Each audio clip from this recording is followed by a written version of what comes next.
So today's video is a bit of an accidental one really, because I had to come up here onto my roof this morning because a tile had been dislodged in the storms last night. I'm getting a bit sick of this weather. I've now replaced the missing tile with a spare one I had lying about. It's just wedged in there whilst the render sets. But whilst I was up here, I noticed that my gutter, now thankfully nicely cleaned out, was in an absolutely terrible mess, clogged up to the hilt. And so today's video isn't really a how-to, it's just a reminder, timely reminder hopefully to you, a bit of a rallying cry to get up to the roof safely to clear out your gutters, because you might have seen my video on condensation damp mould a couple of weeks ago, and one of the causes of damp on your external walls is leaking gutters. Oh, and sorry about the shaky camera and occasional buffeting wind noise. I recorded most of the video up a ladder with one hand using my smartphone.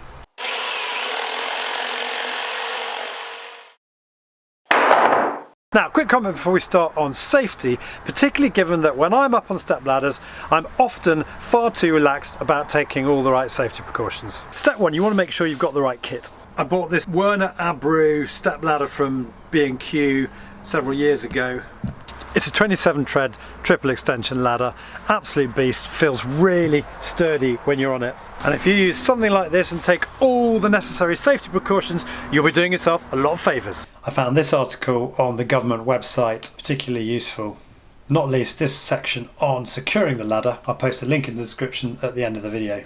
And there are other steps you can take to further stabilise your existing ladder. I cleared this gutter out, I don't know, last year, maybe 2 years ago. Time flies so quickly these days. And just look at it now. You only need basic tools, rubber glove,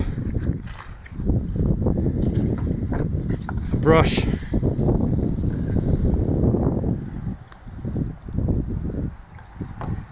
but you can see all the water backing up. I've actually been up this ladder in a storm before because there's been water pouring down the wall. Oops, making a bit of a mess there. This gutter is particularly susceptible to blocking because of all the moss on my old 1970s roof. Well, it's a Victorian cottage, but the roof was replaced in the 1970s. And so the moss during the year falls in here and creates this mess. That's a section of gutter that I have already cleared out today. It's quite satisfying. Look at this here.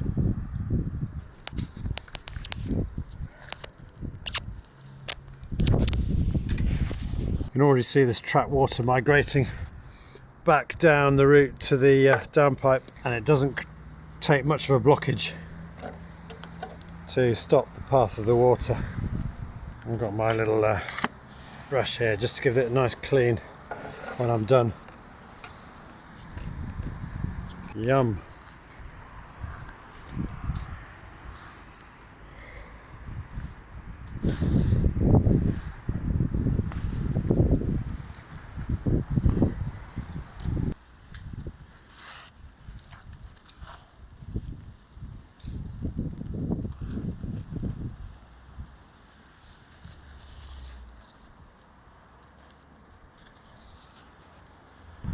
And that is now looking lovely and clear. Do with a bit of a rinse down with a hose pipe or something, but we're looking pretty good.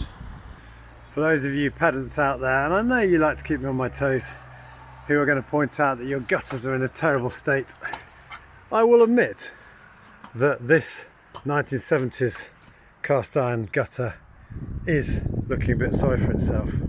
This one here is looking even worse. But I'm in the middle of a gutter refurbishment program which I'm doing every summer at the moment. Every summer I am refurbishing just a little bit of my gutters, and with a bit of TLC, Bonder rust primer, Johnstone's Storm Shield flexible gloss, tinted to Farrenball downpipe, and Bostik bituminous black paint for the inside of the gutter, and one of these gutter jointing kits. This particular one I bought from a company called Hargreaves Foundry. This can be transformed into this. So that's it for today. I hope this video has spurred you into action to go and clear out your gutter. And yeah, if it's kind of been a bit of a rallying cry and you've liked it, do please click on the like button below. And as I always say, if you're new to my channel, I'd love it if you could subscribe. You can do that by clicking on the link here. Stay tuned, I've got loads of videos coming up in the next few weeks. Thanks so much for your support. See you soon.